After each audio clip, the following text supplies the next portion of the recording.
Ke tidur lagi ni? Dah. Dah Sekejap eh.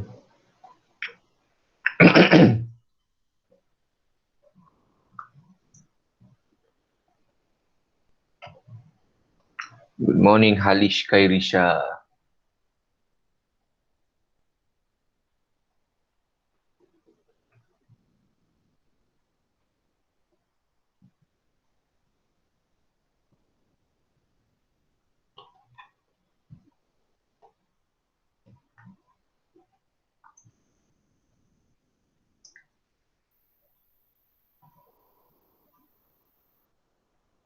Okey, kertas 3 dah tahu kan apa dia punya tema dia kan?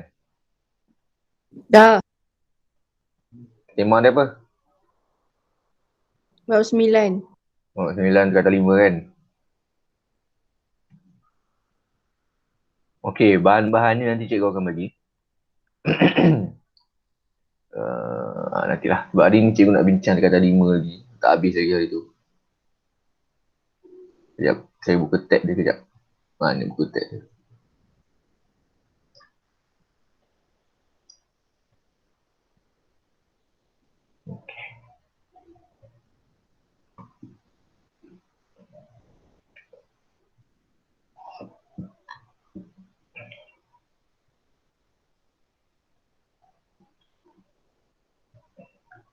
Okey, kelas kita ni cikgu akan rekod tau.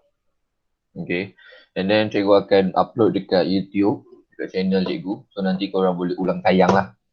Okey, boleh tengok balik semula lah.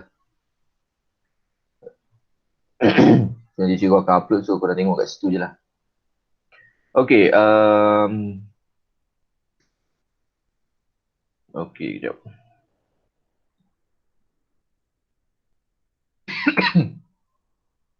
Tu cikgu punya channel, so nanti tengok je lah. Cikgu akan upload dalam tu, so korang boleh tengok balik semula lah. Nak bagi faham balik ke. Okey, okey, hari tu sampai mana minggu lepas saya lupa lah. Bab kita belajar tekanan 5 sampai mana. Siapa ingat? Kita sampai bab berapa cikgu ajar hari tu?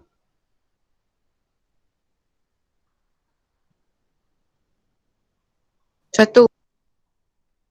Bab 1 je cikgu ajar.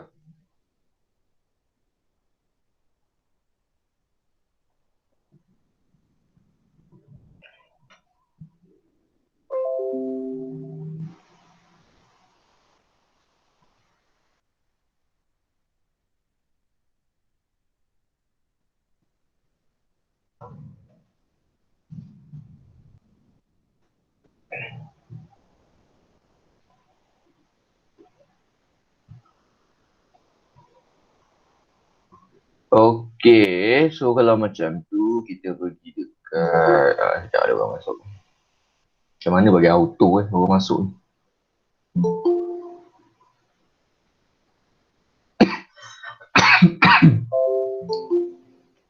Okay.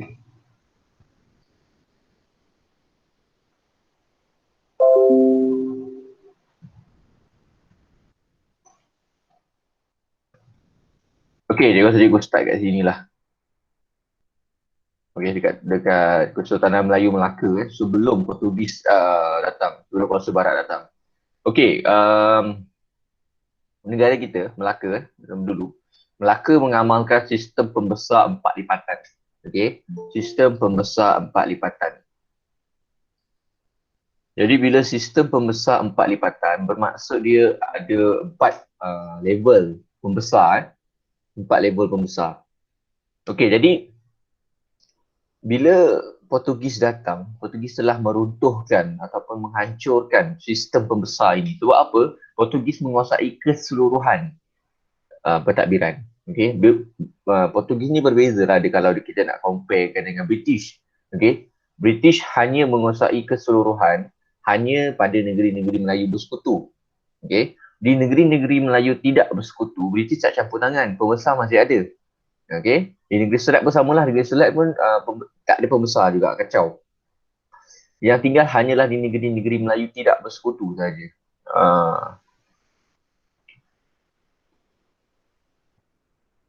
Okey, sistem residen. Sistem residen ni merupakan sistem yang berbeza daripada sistem penasihat yang diamalkan di negeri-negeri Melayu tidak bersekutu.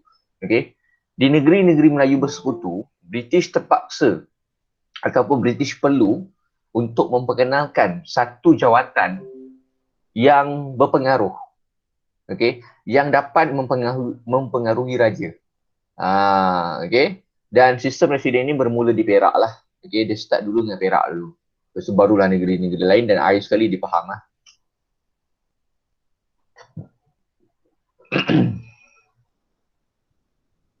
Okay, yang ni cikgu dah terangkan sikit. Okay, yang ni cikgu terang itu kat sini kan. Oh ya, cikgu habis kat sini je rasanya hari tu. Okay, pengaruh luar dah. Dasar penjajahan barat dah. Pengaruh agama belum lagi rasanya. Okay, pengaruh agama.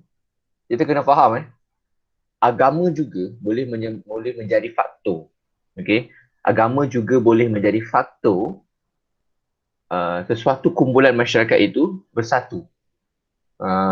Okay. Dulu cikgu pernah cakap, sebuah kumpulan, okay, sebuah kumpulan yang mempunyai persamaan agama, budaya, bahasa, cenderung untuk bangkit dalam nasionalisme ini dan juga cenderung untuk mewujudkan sebuah negara mereka sendiri. Okay, jadi agama, budaya, bahasa, bangsa, jadi itu semua boleh dijadikan sebagai satu alasan, okay, yang menyebabkan rakyat boleh bersatu. Kalau kita tengok pengaruh agama ni, macam kita tengok dekat banyak tempat, banyak tempat macam kat Burma apa semua tu, mereka banyak disebabkan oleh pengaruh agama. Contoh kalau kita tengok dekat Filipina, Filipina isu dia pada peringkat permulaan, isu dia disebabkan layanan yang tidak sama oleh orang Spanyol. Okay? Sebab mereka sama-sama Kristian tau. Okay? Mereka sama-sama Kristian, tapi uh, orang apa tu? Orang Spanyol menganggap orang putih Kristian lebih tinggi darjat dia berbanding orang Filipina Kristian. Jadi menyebabkan orang marah lah. Kan? Sedangkan kalau ikutkan mana ada sampai tahap ni tu, kalau ikut agama tu semua sama, dia tak ada pun perbezaan taraf kan. Tapi itulah yang menyebabkan orang marah. Kalau kat Burma tu, Burma isu kasut lah. Burma antara isu dia ialah isu kasut. Jadi apa kaitan dengan isu kasut ni? Okey, kalau kat Burma kita tengok isu kasut dia apabila pegawai British masuk ke dalam kuil mereka dengan memakai kasut. Jadi mereka anggap itu sebagai satu penghinaan. Kurang ajar lah. Kan? Sebab orang putih ni sampai sekarang sebenarnya memang itulah dia punya apa ni cakap, budaya dia memang macam tu. Dia orang memang bawa masuk kasut dalam rumah. Dan pakai kasut dalam bilik ke apa ke, itu memang dia orang punya style. Okay? Ingat tak dulu cikgu pernah cerita pasal tamadun? Ingat tak cikgu pernah cerita pasal mereka kata tugas menyebarkan tamadun? Kan mereka kata, kenapa apa Halish? Okay, ingat tak, kenapa dia pakai kasut? Itu budaya diorang lah. Itu dah memang budaya diorang. Okay, hari tu ingat tak cikgu pernah cakap pasal tamadun ni? Kan, mereka kata kita ni tak bertamadun. Okay, mereka kata kita tak bertamadun disebabkan ada beberapa amalan kita lah yang berbeza dengan mereka. Contoh dia daripada sudut amalan perhambaan. Lepas tu ada orang Melayu tak pakai kasut. Kan, lepas tu pakaian kita agak tradisional. Kan, jadi kalau macam tu, boleh tak kalau kita kata mereka ini tak bertamadun? Sebab mereka pakai kasut masuk dalam rumah. Kan kotor kasut tu. Boleh tak kita cakap macam tu kat mereka? Boleh lah, cakap lah. Cakap mereka ni tak bertamadun. Kita lagi bertamadun daripada mereka. Okay. Sama juga bila apa tu, dalam amalan-amalan yang lain ni, sama je. Kita kalau ikutkan daripada sudut amalan, kita lagi bertamadun daripada mereka. Okay, tamadun kita lagi tinggi daripada mereka. Okay. Kita nak apa tu, dalam macam tu nak apa-apa kan, semua kita ada amalan dia cakap terima kasih ke apa ke. Mereka kadang-kadang pun ada. Dari sebab tu kita kata sebenarnya kalau mereka nak kata kita tak bertamadun disebabkan oleh itu, kita pun boleh kata mereka ni bangsa yang tak bertamadun. Okay.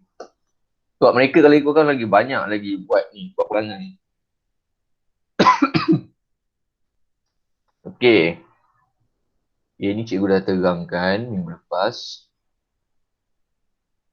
Kalau dekat Indonesia dia ada huraian sikit lah. Indonesia dia mengamalkan sistem tanaman paksa dan sistem polo di Filipina. Okay, dan dia telah menindas pribumi lah orang tempatan.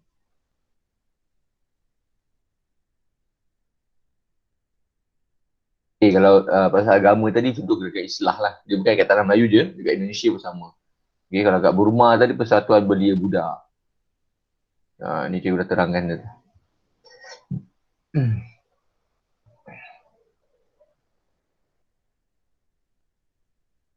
Okay, kalau pengaruh luar ni kita tengok contoh dia Mahatma Gandhi lah. Okay. Mahatma Gandhi ni dia cukup terkenal tau dengan penentangan terhadap British tanpa keganasan. Okay. Gandhi ni dia punya style dia lain tau. Tentang memang tentang tapi dengan cara yang berbeza. Dia bukan melalui keganasan. Sebab tu sampai sekarang kalau korang tengok filem-filem Tamil, kalau filem Tamil kan suka buat kat badan polis kan. Kau boleh nampak kat belakang polis kan, kat dalam kat belakang dia pegawai dia mesti ada gambar Gandhi dia gantung. Macam kita biasa kita gantung gambar Agong atau gambar Menteri Besar apa kan. Dia tak. Dia gantung gambar Gandhi. Bagi mereka Gandhi ni macam tokoh yang sangat penting lah kepada mereka. Okay. Gandhi ni punya cara dia suka berpuasa. Okay. Gandhi ni suka berpuasa. Dia suka sangat berpuasa. So, berpuasa untuk apa? Okay, untuk tu sebagai dia punya, apa dia cakap,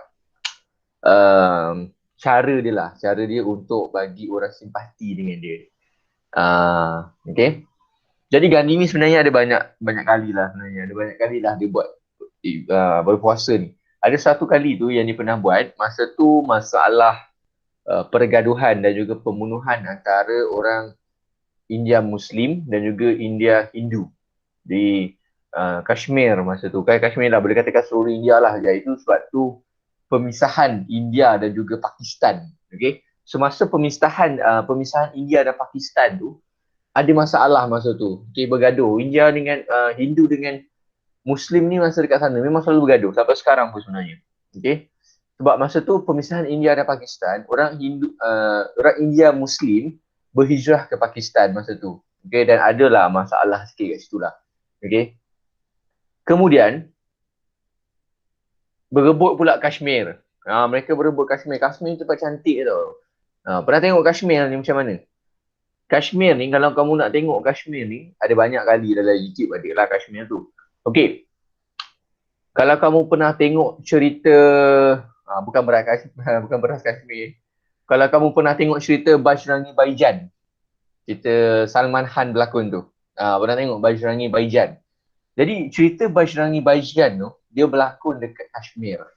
Kamu boleh tengok mereka berlakon di sempadan Kashmir tu. Okay, sebab masa tu diorang bergaduh.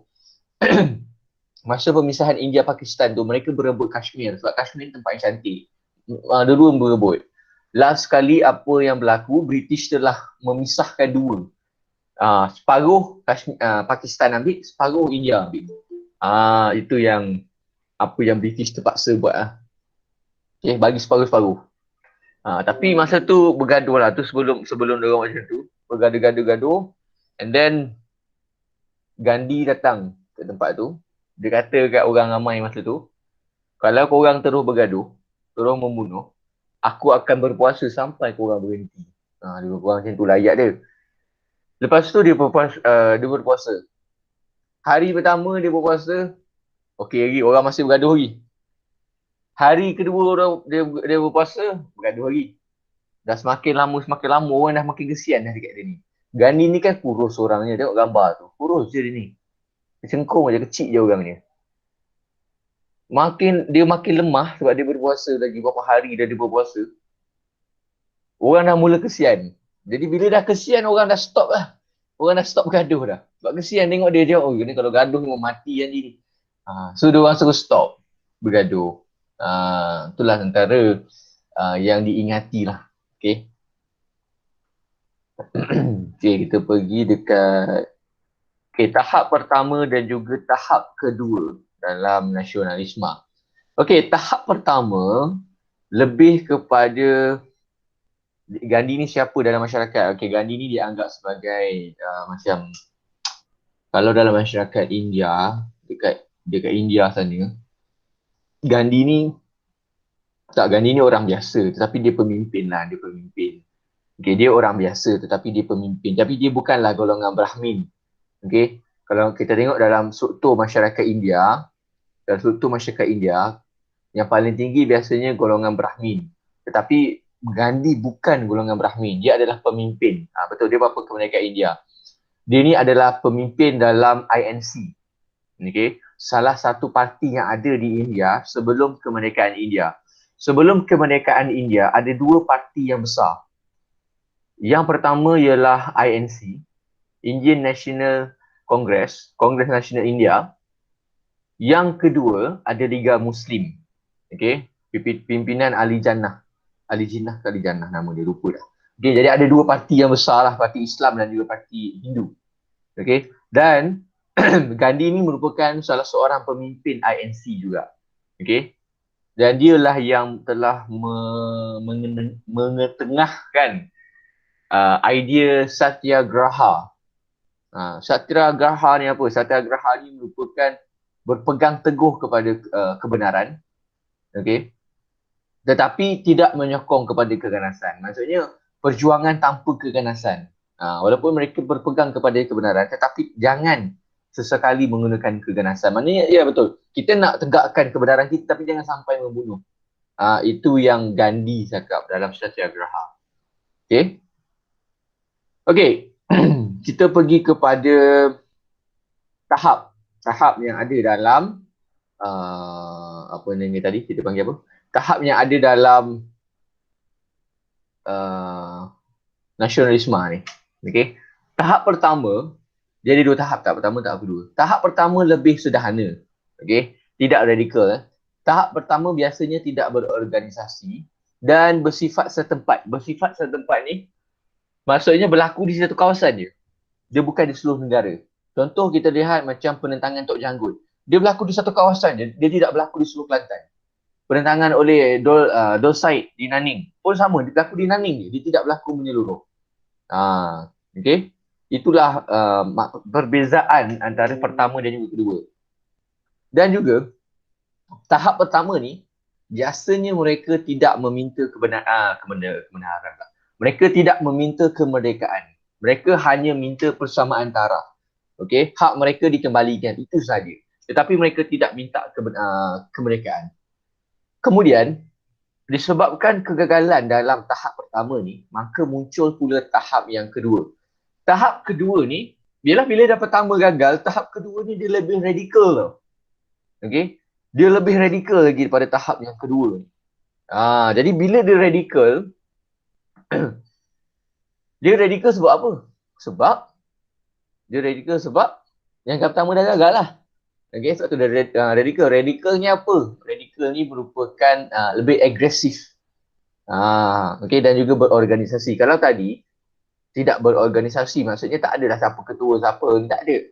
Okay. Tapi tahap kedua ni dia dah ada dah persatuan dia. Dia dah ada dah dia punya level-level dia.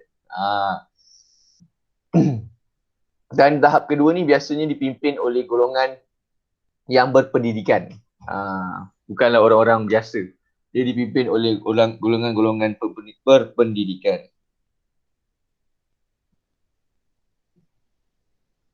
Okey.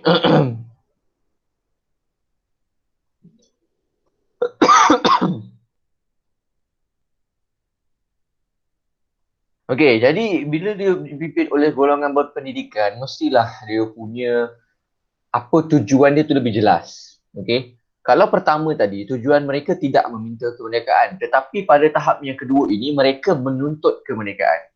Okey. Kamu rasa kan, cikgu nak tanya kamu, berdasarkan pengetahuan sejarah kamu, tahun bila, tak payahlah sebut detail tahun berapa, agak-agak lah macam 1900 ke, 1910-an ke, 20-an ke, 30-an ke, 40-an, 50-an ke, tahun bila idea kemerdekaan tu mula muncul di tanah Melayu? Siapa tahu?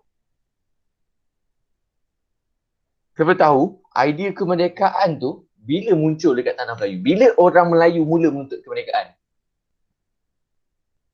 Ada siapa tahu tak? Halis jawab 1950-an. Salah. Yang lain? Tahun berapa? 1954 salah. Bila agaknya orang Melayu ni mula sedar tentang kemerdekaan? 1920-an salah. Siapa tahu? Kalau kita tengok zaman masa Tok Janggut menentang semua tu belum lagi. Mereka tidak menuntut kemerdekaan pun masa tu. Tak ada lagi. Itu 18 lebih masa tu. Mereka tak minta lagi. Okey. Mereka mula menuntut kemerdekaan. Orang Melayu mula sedar menuntut kemerdekaan. Tetapi bukan semua. Hanya segolongan kecil sahaja. Bermula pada 1930-an. Okey. Macam mana kita nak tahu 1930-an ni? Siapa yang menuntut dulu ni? Orang yang mula-mula menuntut kemerdekaan ialah Ibrahim Haji Yaakob. Okey. Ibrahim Haji Yaakob. Dia memimpin sebuah persatuan KKM Kesatuan Melayu Muda, KMM tu Kementerian Kesihatan Malaysia. KMM, Kesatuan Melayu Muda. Okey, yang ditubuhkan pada 1936. Itulah persatuan yang paling awal menuntut kemerdekaan daripada British. Tapi masa tu masalahnya orang Melayu lain tak sedar lagi masa tu. Mereka masih lagi dibuai mimpi dengan British. Mereka tak sedar yang diri mereka ni dianiaya. Jadi Ibrahim Haji Yaakob ni lah yang paling awal menuntut kemerdekaan. Okay. Dan Ibrahim Haji Yaakob ni siapa? Dia merupakan seorang guru. Okay. Seorang guru. Okay. Kita pergi dekat okay, ni cikgu tak nak cerita pasal ni. Kita sikit lah ke Indonesia lah. Cerita ke Indonesia. Okay, kita pergi ke Indonesia sekejap Kita singgah dekat Indonesia sekejap flight kita. Okay. Dekat Indonesia ni, antara watak yang penting ialah Raden Ajeng Kartini. Sebut betul-betul Ajeng korang jangan suka hati nak menukar nama dia. Raden Ajeng Kartini. Okay, dalam Indonesia, dalam masyarakat Indonesia, orang yang bernama Raden ini dianggap golongan-golongan bangsawan. Okay. Macam kita dekat Malaysia, contoh kalau orang tu nama dia Tengku. Okay. Tengku ataupun Tuan. Nama dia bermula dengan Tuan. Ada ramai yang bermula dengan Tuan. Yang bermula dengan Tengku, yang bermula dengan Ku, yang bermula dengan Tuan. Jadi mereka ini kalau yang cikgu sebutkan ni, yang betul-betul family nama Tengku tau. Bukannya mak bapak nama lain, tiba-tiba anak nama Tengku. Tu lain lah. Itu bukan. Yang ni memang betul-betul Tengku. Memang betul-betul family dia, satu family dia Tengku. Mereka ini merupakan dasar keturunan. Mereka ni merupakan golongan bangsawan. Okay. Golongan bangsawan ataupun golongan-golongan yang berada lah kalau ikutkan. Okay. So dekat Indonesia ni, Raden ni merupakan antara panggilan untuk orang-orang berada juga, golongan bangsawan juga. Okay, so nama dia adalah Ajeng Kartini. Jadi Ajeng Kartini ni sebenarnya, kalau kamu tengok Habis Gelap Terbitlah Terang, Penulisan Seorang Puteri Jawa, tahu tak? Semua ni bukan dia yang tulis, maksud cikgu, bukan dia yang bukukan tau. Dia tak bukukan semua dia tau. Yang bukukan ni adalah kawan dia daripada Belanda. Kawan dia daripada Belanda yang bukukan, bukan dia. Dia tak buku pun. Semua yang dia ambil ni adalah daripada, sebab dia masa tu dia selalu berutus surat dengan kawan dia dekat Belanda. Okay. Dia selalu berutus surat dekat Belanda. Jadi kawan dia ni tertarik, kawan dia yang kat Belanda ni tertarik dengan penulisan dia. Sampai ke kawan dia ni buat satu buku. Buat buku. Ambil penulisan dia jadikan buku. Itulah karya dia. Habis Gelap Terbitlah Terang. Cikgu sampai sekarang cikgu ingat benda ni. Habis Gelap Terbitlah Terang dan Penulisan Seorang Puteri Jawa. Telah mendedahkan kemunduran rakyat Indonesia dan penindasan oleh penjajahan Belanda. Dan Raden ni juga, Kartini ni juga, dia juga memperjuangkan pendidikan untuk kaum wanita. Itu yang diperjuangkan. Dia perjuangkan pendidikan untuk kaum wanita. Sebab apa? Bukan dekat Indonesia je tau. Dekat Malaysia pun sama. Perempuan duduk rumah je. Perempuan tak payah nak pergi sekolah. Perempuan tak boleh pergi sekolah. Perempuan duduk rumah. Duduk rumah buat apa? Masak. Masak, keluar rumah, duduk rumah, jaga lelaki, jaga anak. Itu je. Perempuan tidak boleh pergi sekolah. Macam sekarang ni, kalau kita tengok, yelah, boleh katakan perempuan lagi ramai daripada lelaki kat sekolah, betul tak? Kalau kita tengok dekat universiti kan, kat college ke, perempuan lebih ramai daripada lelaki. Lelaki macam tak ramai lah lelaki. Kalau macam zaman cikgu dulu, zaman cikgu tu pula, masa tu, zaman cikgu tu zaman, bukan zaman cikgu, masa cikgu dekat universiti dulu, subjek yang cikgu ambil sejarah pula dekat universiti dulu. Jadi sudah semestinya lah perempuan lebih ramai daripada lelaki. Kan? Masa tu memang betul. Kita tengok lelaki ni lebih kurang dalam 10% je. Yang lain tu semua perempuan. Mana lelaki pergi? Lelaki kat mana? Kenapa lelaki tak ramai masuk universiti? Lelaki kat mana? Siapa boleh jawab? Lelaki kat mana? Kenapa perempuan ramai dekat universiti? Lelaki kat mamak. Lagi? Lelaki ramai kat mana lagi?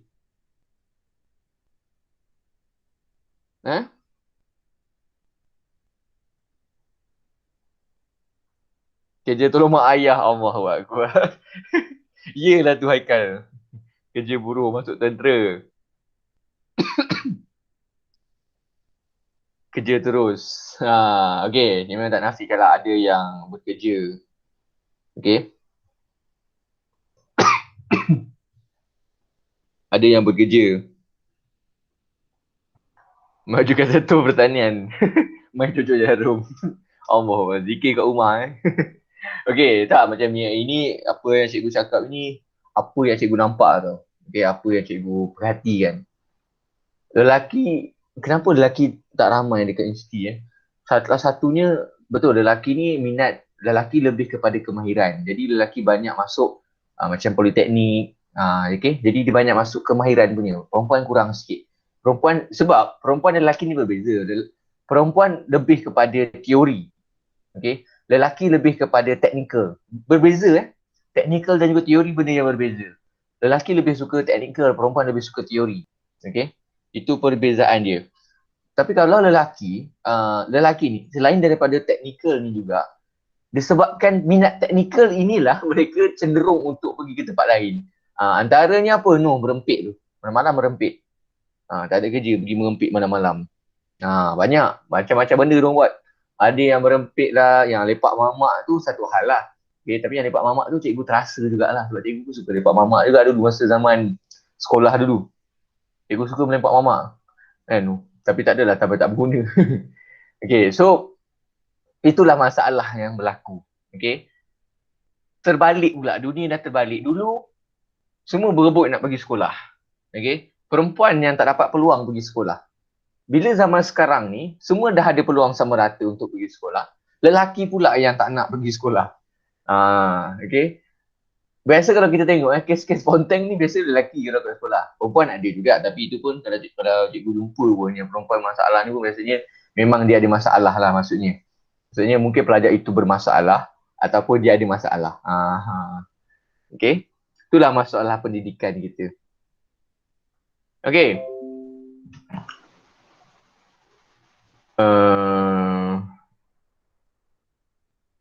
Okay, jadi dekat Indonesia dia ada parti-parti dia. Kita ada tengok Muhammadiyah. Okay, lepas tu tahap kedua dia ada Syarikat Islam. Syarikat tu bermaksud syarikat Tapi dalam bahasa Melayu, bahasa Indonesia dia panggil syarikat. Lepas tu dia pun tak sebut parti tau. Dia sebut partai. Partai Komunis Indonesia. Bukan petai partai. Dan juga Partai Nasional Indonesia, PNI. Dan antara watak penting dia ialah Soekarno lah. Okay, kita pergi ni isu kasut je aku cakap tadi tu. Isu kasut tadi. Aku nak pergi ke bab seterusnya. Bab 1 tak habis lagi. Tinggal setengah jam lagi kelas kita. Setengah jam je lagi. Tak banyak masa dah. Tak korang jumpa cikgu seminggu sekali je.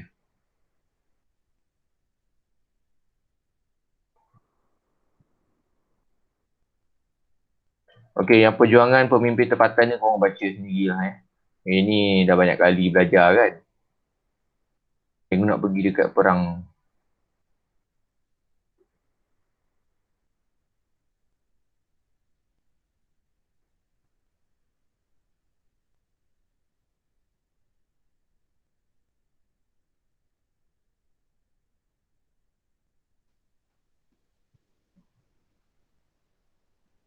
Wih, sekejap Panjang ni. Okey, faktor pemangkin nasionalisme. Ini masa pendudukan Jepun Okey, cikgu cerita daripada sinilah. Okey, faktor pemangkin. Pemangkin tu maksudnya faktor yang membawa nasionalisme ni lah. Okey. Okey. Yang pertama disebabkan oleh dasar British. Okey, dasar British yang menindas. Okey. Dan juga, tahu tak British ni perangai dia teruk juga tau perangai dia ni. Okey, apa yang cikgu cakap teruk perangai dia ni? Sebelum dia tinggalkan tanah Melayu, sebab dia kan kalah dengan Jepun dulu. Sebelum dia tinggalkan tanah Melayu, tahu tak perangai apa yang dia buat? Dia musnahkan kilang-kilang kebun-kebun, ladang-ladang semua dia musnahkan. Alasan dia untuk memastikan Jepun tidak dapat mengaut keuntungan. Ya, memang betul dia buat macam tu. Dah tahu orang Melayu nak makan apa. Orang Melayu yang tak dapat apa-apa. Maksudnya orang tanah Melayu ni yang susah. Disebabkan oleh British punya perangai ni. Dia menjalankan dasar bumi hangus. Teknik bumi hangus. Okey, yang kedua disebabkan oleh pendudukan Jepun. Okey, disebabkan oleh pendudukan Jepun. Pendudukan Jepun ni satulah. Dia macam ni. Dia macam ni cerita dia macam mana kita nak relate dengan Jepun ni. Pada suatu hari, dia mula dengan satu hari. Pada suatu hari, geng-geng Kesatuan Melayu Muda ni, okay, pimpinan Ibrahim Haji Yaakob ni, mereka kan menuntut kemerdekaan. Okay. Jadi masa tu mereka berjumpa dengan pihak Jepun ni lah. Okay, dan pihak Jepun ni menawarkan, dia kata dia akan memerdekakan tanah Melayu daripada British. Dan dia akan memberikan kemerdekaan kepada tanah Melayu. Okay. Tetapi Ibrahim Haji Yaakob ini dia punya ni lain sikit. Dia nak mereka sekali dengan Indonesia. Dia bukan nak mereka kita saja, tak. Dia nak bergabung sekali dengan Indonesia. Dia nak mewujudkan Indonesia Raya. Bayangkan kalau kita sekarang ni kita menjadi sebahagian Indonesia. Tak kebesar Indonesia tu. Kan kalau kita bergabung sekarang ni. Okey, kemudian mereka inilah yang menyebarkan propaganda Jepun. Okay, mereka inilah yang menjadi alat kepada propaganda Jepun. Mereka yang sebarkan propaganda. Kemudian apa yang berlaku? Apabila Jepun sampai ke tanah Melayu dan mereka ditipu. Sebab orang Melayu ni pada awal-awal dia menyokong jugalah. Dia kata, baguslah Jepun ni. Kan, nak tolong kita apa semua kan. Nak merdekakan kita. Tapi apabila Jepun sampai ke tanah Melayu, mereka buat sebaliknya. Mereka tidak memberikan kemerdekaan, tetapi mereka menganiaya lagi penduduk tempatan dan mereka pula yang menjajah kita. Jadi pendudukan Jepun ni sedikit sebanyak sebenarnya memberikan orang Melayu pada ketika itu satu tamparan yang sangat kuat di pipi mereka. Pong ke dalam pang. Baru sedar. Sedar apa? Sedar jangan mengharapkan orang lain. Jangan mengharapkan orang luar untuk kebaikan kita sendiri. Jangan. Berusaha sendiri. Okay, sebab mudah-mudahnya nak merdeka daripada orang kan. Ingat Jepun tu apa tu tiba-tiba nak bagi macam tu je. Okay, memang tak ada orang nak bagi. Memang diorang kan tibai je, diorang akan ambil je lah sebab diorang datang kita. Okay, cikgu nak tanya satu soalan. Korang rasa Jepun ni jahat ke baik?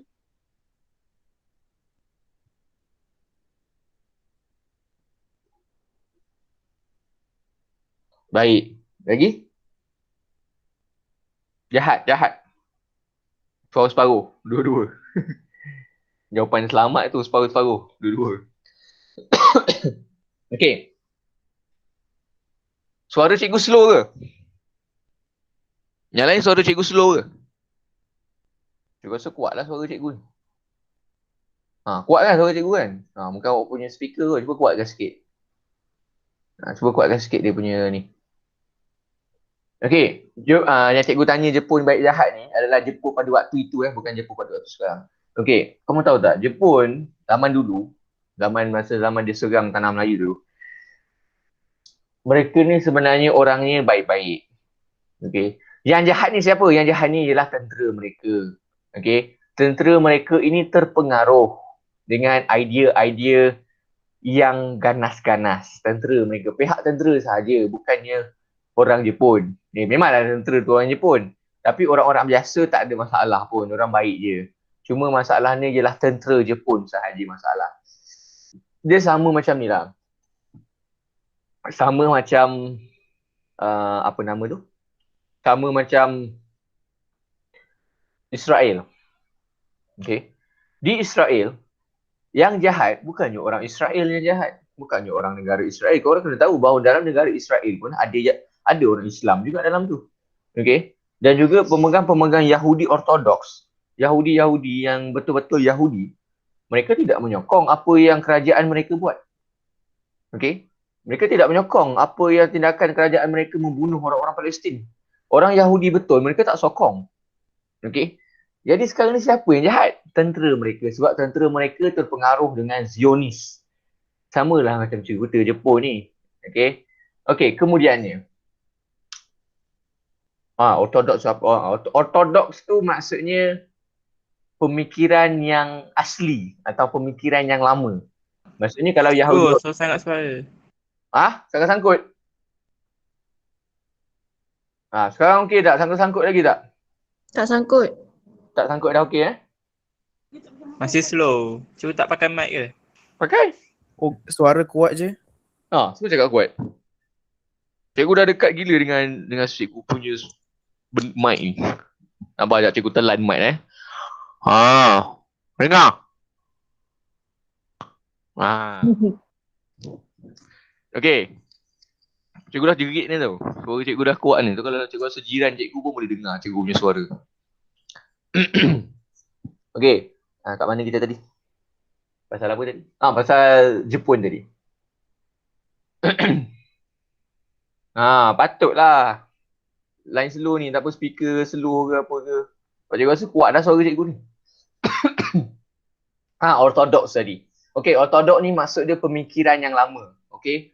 Orang yang pegang ortodoks ni adalah orang yang berpemikiran lama. Okey. Berpikiran lama ni maksudnya dia apa tu? Dia macam mana cakap? Dia pegang kepada benda yang asli tau, benda yang awal-awal dulu. Contoh kalau Yahudi Ortodoks, maksudnya Yahudi yang awal-awal dulu. Kalau dia ada banyak dia bukannya Yahudi saja. Kristian Ortodoks pun ada. Kristian Ortodoks adalah orang yang berpegang kepada ajaran Kristian yang sebenar. Okey, ajaran Kristian yang awal-awal dulu dia berpegang. Itu Kristian Ortodoks. Tapi Islam Ortodoks tak ada. Kita tak ada Islam Ortodoks. Kristian Ortodoks ada, Yahudi Ortodoks ada. Tengok patutlah. Dia punya 4/10. Suara cikgu 10/10 tau. Kuat suara cikgu ni. Kalau cikgu jerit satu kelas dengar. Okay. And then, Yahudi Ortodoks. Okay, jadi Hindu tak silap cikgu ada juga. Sebab Hindu ni antara agama yang lama. Okay. Jadi mesti ada banyak pecahan agama, banyak pecahan label dia punya ni. Jadi ada Ortodoks juga. Tapi Islam kita satu je. Sebab Islam kita tak ada label. Islam sama je. Okay. Islam daripada dulu sampai sekarang sama je. Tak ada perbezaan pun. Okay. Kat mana kita tadi? Okay. Jadi berbalik semula kepada Jepun tadi. Adakah Jepun ni orang jahat? Okay. Sebenarnya, bagi cikgu, ya kita tak nafikan apa yang orang Jepun buat terhadap orang Melayu di tanah Melayu pada ketika itu agak kejam. Okay. Cikgu tak nafikan dari sudut tu. Dari sudut tu betul. Itu adalah tindakan yang salah dan tindakan yang kejam. Okay. Apa yang mereka buat dekat tanah Melayu dulu, penjajahan yang mereka buat di tanah Melayu bagi cikgu itu satu tindakan yang kejam dan juga mereka menipu kita juga. Betul, itu kita tak nafikan. Kekejaman itu kita tak nafikan. Tetapi dalam masa yang sama, kita sepatutnya berterima kasih juga kepada Jepun ni. Sebab apa? Kalaulah Jepun tak buat perangai macam tu, kita takkan sedar. Kita takkan sedar yang bahawa kita ni adalah bangsa yang lemah. Orang Malaysia ni lemah. Orang tanah Melayu ni lemah. Tak kisahlah Melayu, Cina, India. Okay? Sebab kita kena berterima kasih. Sebab apa cikgu cakap? Kalau tidak, kita tak akan sedar tau. Orang Melayu zaman dulu tak akan nak kemerdekaan pun. Mereka tak akan setuju. Okay? Mereka tak akan nak buat kemerdekaan pun. Mereka tak akan nak. Okay? Sebab apa? Mereka tak sedar pun tentang diri mereka sendiri yang mereka dijajah. Dan juga Jepun dia jajah tanah Melayu. Okey, kita tak nafikan betul dia nak sumber yang ada pada tanah Melayu. Tetapi kita jangan lupa bahawa Jepun menjajah negara kita juga disebabkan oleh adanya British di tanah Melayu. Sebab apa? Jepun dia nak hapuskan empayar Britain di tanah Melayu, di area Asia ni. Itu je. Okey, selain daripada dia nak kau, sebab tu kita tengok Jepun dia tak conquer Thailand pun. Okey, sebab Thailand bagi kemasukan, Thailand bagi Jepun masuk ikut surat. Memang betul lah, memang daripada segi perjanjian ada. Tapi kalau nak ikutkan, kalau betul Jepun tu nak meluaskan kuasa dia, baik dia pergi jajah Thailand juga. Tapi dia tak jajah Thailand pun. Dengan kekuatan ketenteraan dia boleh tahu menjajah Thailand. Tapi dia tak nak. Dia jajah tanah Melayu je. Sebab tanah Melayu dikuasai oleh British. Jadi punca dia siapa? British. Sebab British ada kat tanah Melayu. Yalah, memang kita bukannya kita nak katakan Jepun tu baik, tak. Kita tak kata apa yang Jepun buat tu betul. Jepun buat tu salah. Okay. Tetapi secara tak langsungnya, okay, kita janganlah pandang, sebab tu sejarah ni kita jangan pandang daripada satu sudut. Kita pandang sudut lain juga. Kita tengok daripada sudut lain macam mana. Okay. Memang betul daripada sudut kekejaman Jepun, apa yang Jepun buat, dia roboh orang lah, macam-macam. Dia rompak lah, dia bunuh. Tapi selain daripada tu, ada satu lagi kesan yang boleh dikatakan agak buruk lah daripada Jepun ni juga. Tapi ini secara tak langsung lah. Iaitu komunis. Okay. Sebab PKM ni, Parti Komunis Malaya, mereka menubuhkan satu parti, satu pasukan tentera. Pada peringkat permulaan, mereka menubuhkan MPAGA. MAPAJA. MPAGA. Okay. Malayan People Anti-Japanese Army. Mereka tubuhkan. Yang mana untuk menentang tentera Jepun. Okay. Tetapi, selepas Jepun dah tewas, mereka tukar pula. Mereka panggil tentera bintang 3. Tentera bintang 3 yang komunis kan, yang pergi banyak bunuh orang tu. Mereka untuk balas dendam lah. Mereka nak balas dendam kepada orang Melayu yang menyokong Jepun. Bukan orang Melayu je. Orang Cina, orang India yang dulu menyokong Jepun, diorang akan musnahkan. Sebab tu komunis ni musuh negara. Komunis ni bukannya bunuh orang Melayu je. Bukan musuh orang Melayu, tak. Dia musuh semua. Cina, India semua dia bunuh. Dia tak peduli. Dia bunuh semua. Okey, dengar baik-baik cikgu cakap. Dalam komunis, ramai orang Cina. Okey, dalam komunis, ramai orang Cina. Tetapi, bukan semua orang Cina adalah komunis. Faham betul-betul ayat cikgu Dalam komunis, ramai orang Cina. Tetapi, bukan semua orang Cina komunis. Faham betul-betul ayat cikgu tu. Okey. Sebab apa? Adalah kawan-kawan cikgu jugalah dulu. Macam diorang ni terpengaruh. Diorang macam nak kata racist tu ya jugalah. Agak keterlaluan lah. Bagi mereka Cina ni semua komunis. Bukan macam tu Memang kita tak nafikan bahawa dalam komunis itu ramai Cina. Tetapi bukan semuanya Cina. Okay, bukannya semua Cina tu komunis. Ada je Cina yang tak join komunis. Okay, apa dia? Okay. And then, okay, itu pasal komunis tadilah. Cikgu lupa nak sebut satu lagi. Jadi tadi cikgu dah cerita pasal KMM kan, yang KMM ni cuba bawa masuk Jepun ke tanah Melayu kan. Jadi dia ni lah ni antara alat Jepun juga untuk masuk ke tanah Melayu. Okey, jadi selepas tu apa yang mereka buat lepas Jepun dah masuk? Lepas Jepun dah masuk, mereka dah berjaya lah. Lepas tu bila Jepun dah masuk, barulah geng-geng KMM ni sedar diri yang bahawa punya mereka juga ditipu.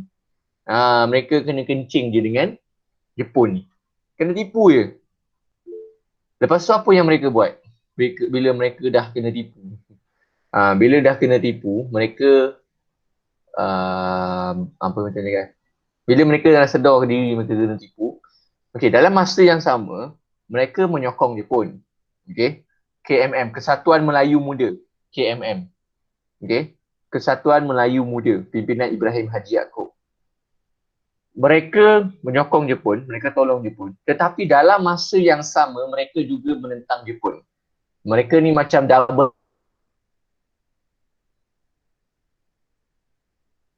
agent lah. Dan ini dalam unit presiden. Maksudnya orang yang tak muka. Dalam maksudnya, dia berpihak kepada dua-dua belah pihak. Sebelum ni, dia menyokong Jepun. Tapi bila Jepun yang tipu dia, sedar diri dia dengan tipu. Sekarang ni, dia masih menyokong Jepun. Tetapi dalam masa yang sama, dia menentang Jepun. Dia join KMM juga bekerjasama dengan MPAJA dan juga Force 136 dan juga yang lain-lain untuk menyalurkan maklumat kepada tentera-tentera gerila ni. Okay? Jadi itulah apa yang terjadi kepada KMM. Jadi apa yang jadi selepas Jepun kalah? Okay, lepas Jepun kalah, KMM telah diharamkan. Okay. Kemudian, KMM kan dia nak merdeka. Masa nak merdeka daripada British tak dapat. Bawa Jepun tak dapat juga. British balik semula tak dapat juga. Jadi Ibrahim Haji Yaakob ini telah membawa diri. Dia merajuk. Sebab masa tu, sebenarnya hujung-hujung dah masa tu, sebenarnya Jepun dah memang nak bagi kemerdekaan kepada tanah Melayu bersama dengan Indonesia. Okay. Pada dah hujung-hujung dulu lah. Tapi tak sempat. Tak sempat sebab Jepun dah kalah. Jepun kena bom.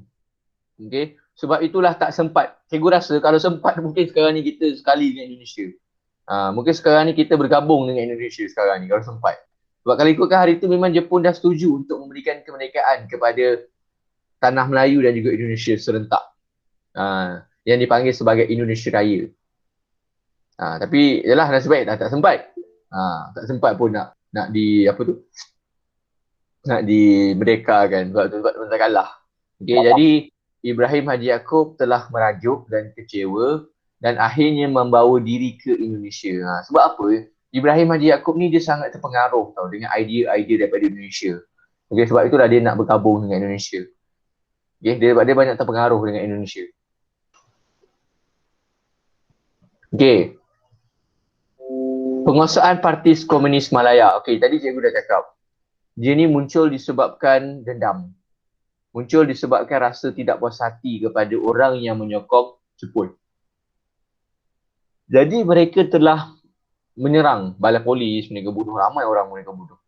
Okay, mereka telah memberontak. Okay, kalau kemunculan media cetak ni lebih kepada akhbar lah, majalah. Okay. Gerakan Pan-Islamism sedunia, okay, ini cikgu dah terangkan hari itu. Kesedaran politik serantau, pengenalan sistem politik barat, perkembangan sistem pendidikan. Sekejap ni.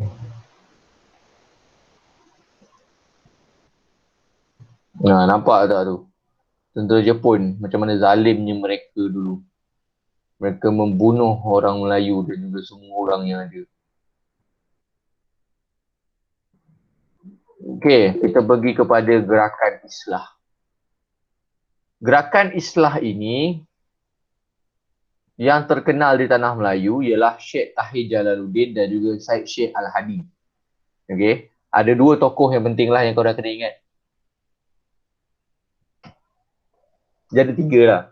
Syekh Tahir Jalaluddin, Syed Syekh Al-Hadi dan juga Dr. Burhanuddin Halendi.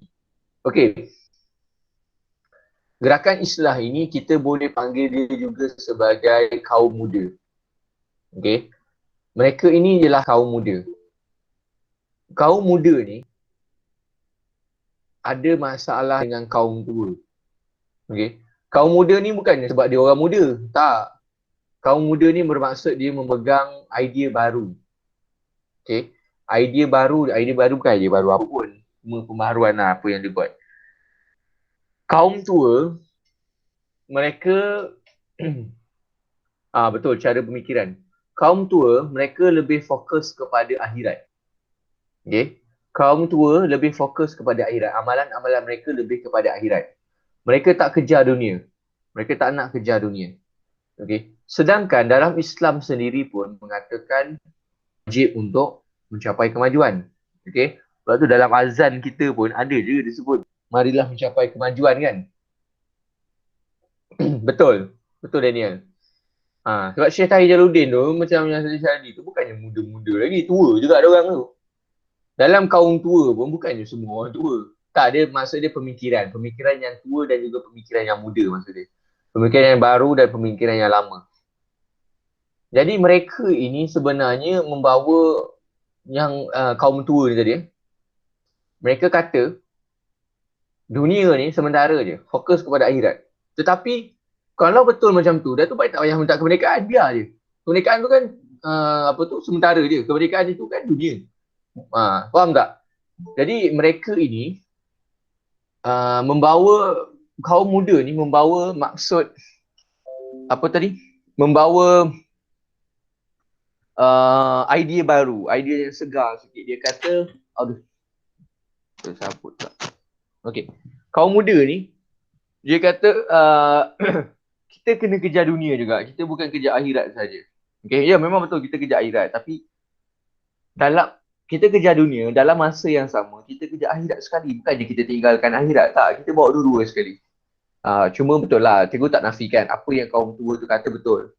Dia kata kalau kita ini terlalu macam mananya kalau kita kejar dunia, ada macam ada kemungkinan besar lah kita akan lupa akhirat. Betul cikgu tak nafikan benda tu. Okey, tetapi yalah kita kena seimbangkan antara akhirat dan juga dunia.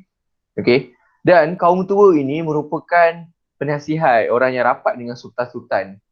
Okey. Jadi menyebabkan kaum muda ini tidak berjaya masuk ke dalam negeri-negeri yang mempunyai sultan. Sebab apa? Sultan-sultan telah mengeluarkan undang-undang bahawa kaum muda tidak boleh masuk ke dalam negeri-negeri Melayu yang ada sultan. Tak boleh. Jadi kaum muda ni mereka hanya bergerak di negeri-negeri yang tidak ada raja atau sultan. Contoh dia di negeri-negeri Selat contohnya. Okey. Mereka hanya boleh bergerak di Singapura, Penang dan juga Melaka je. Negeri lain tak boleh masuk. Jadi banyaklah risalah-risalah mereka, bukan mereka tak boleh masuk saja. Risalah-risalah mereka pun tak boleh masuk. Punyalah mereka takut dengan idea daripada gerakan Islah ni, daripada kaum muda ni. Okey. Okey, jadi mereka ini menggunakan akhbar dan juga majalah sebagai medium mereka. Mereka gunakan seperti Al-Imam, Neraca Idara Zaman, Pengasuh, okey, telah menjadi saluran gelaran. Okey, apa yang mereka bawa?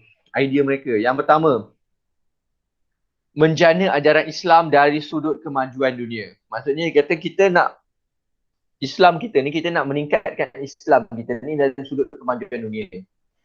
Termasuklah gesaan untuk memajukan ekonomi, pendidikan, politik dan sosial orang Melayu. Okey, golongan ini juga berusaha menyematkan sikap mengkritik penjajah. Okey, usaha dia ialah untuk mengkritik penjajah ke dalam fikiran orang Melayu.